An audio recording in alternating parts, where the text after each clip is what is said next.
Welcome back to philosophy A to Z, जहाँ पर हम फिलोसॉफिकल आइडियाज़ और कॉन्सेप्ट को डिस्कस करते हैं ranging from A to Z. और आज हम बात करने वाले हैं कॉग्निटिव कंस्ट्रक्टिविज्म के बारे में। सो बिफोर वी बिगिन, मेरा आप लोगों से क्वेश्चन है, व्हाट इज़ नॉलेज। अब इस क्वेश्चन का बहुत ही सब्जेक्टिव आंसर आएगा और अलग अलग लोगों से अलग अलग आंसर मैं एक्सपेक्ट करता हूँ। कमेंट सेक्शन में आप बता सकते हैं। वेल, ये क्वेश्चन आंसर करने की कोशिश करी है कई सालों से फिलोसोफर्स ने थ्रू आउट दी हिस्ट्री। जैसे कि सोक्रेटिस जिन्होंने अपनी वर्च्यू थ्योरी की बात करी, वैसे ही प्लेटो जिन्होंने बात करी थ्योरी ऑफ फॉर्म्स की बात करी, वैसे ही इमैनुअल कांट जिन्होंने फिनोमिना और नोमिना की बात करी, वगैरह वगैरह अलग अलग फिलोसोफर्स रहे हैं। इनमें से ही एक प्रख्यात नाम आता है जॉन पियाजेट का।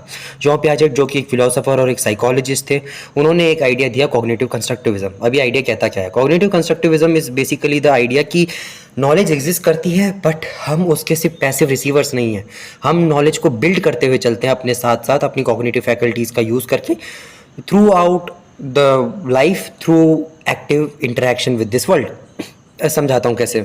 अगर कोई मेरे को पहली बार इस बोतल के बारे में बताएगा तो ऑब्वियस सी बात है, मैं इस वर्ल्ड के अंदर एग्जिस्ट कर रहा हूँ, इंटरेक्ट कर रहा हूँ। मैंने पहली बार ये बोतल देखी तो मुझे किसी ने बताया कि इसे बॉटल कहते हैं। मैंने अपने दिमाग में एक फ़ाइल बना ली इसकी, जिसका मैंने बोला कि ओके, ऐसी कोई भी चीज़ दिखेगी मैं उसे बॉटल बोल दूंगा। तो अगर आप मेरे को ये चीज़ दिखाओगे तो मैं इसे भी बॉटल ही बोलूँगा मोस्ट प्रोबेबली। सबसे पहली प्रोसेस आती है असिमिलेशन। असिमिलेशन एक प्रोसेस होती है जिसके अंदर, जैसे मान लो अगर एक बच्चा है जिसको बचपन से मैंने घोड़े दिखाए हैं, तो there is a high probability कि वो किसी ज़ीब्रा को भी घोड़ा बोल दे। जैसे एज आई सेड, इस बोतल को अगर आप बोतल बोलोगे तो मैं इसको भी बोतल बोल दूंगा।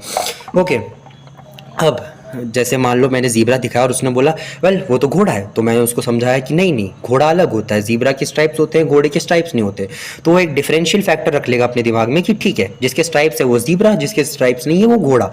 तो इसके दिमाग में अब दो स्कीम्स बन गई है, पहला है घोड़ा स्कीम और दूसरी है ज़ीब्रा स्कीम, जो कि अलग अलग स्कीम्स है जिससे वो डिफरेंशिएट कर सकता है घोड़े और ज़ीब्रा के बीच में। और तीसरी प्रोसेस होती है इक्विलिब्रेशन, जो इन दोनों प्रोसेस को संभालने वाली सेल्फ रेगुलेटरी प्रोसेस है। अब ये 4 स्टेजेस में डिवाइड होता है। सबसे पहले सेंसरी मोटर स्टेज, जो कि 2 साल से कम के बच्चों के लिए होता है, जो कि रिफ्लेक्सिव एक्शंस और रिफ्लेक्सिव स्कीम्स सीखते हैं, जैसे कि थंब सकिंग या फिर कोई चीज़ को फेंकना वगैरह वगैरह। फिर आता है प्री ऑपरेशनल, जिसके अंदर वो सिम्बॉलिक और लैंग्वेज, बेसिकली लिंग्विस्टिक चीज़ें सीखते हैं।